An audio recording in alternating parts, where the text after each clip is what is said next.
তিল লাউ বানানোর জন্য প্রথমেই লাউটাকে ঝিরিঝিরি করে কেটে নিতে হবে। আগে পাতলা করে খোসাটা ছাড়িয়ে নিয়ে কেটে নিলাম। আমার কাছে এই মেশিনটা ছিল, সেটা দিয়ে কেটে নিলাম। এবারে তিল, পোস্ত, কাঁচা লঙ্কা, নুন দিয়ে বেটে রাখলাম। শুকনো খোলায় বড় 1 চামচ তিল ভেজে তুলে রাখলাম।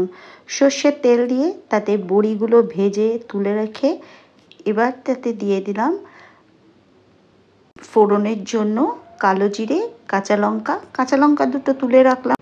পরে আবার এতে ব্যবহার করব লাউ দিয়ে সামান্য নুন দিলাম, কারণ বাটা মশলাটার মধ্যে কিন্তু নুন দেওয়া আছে।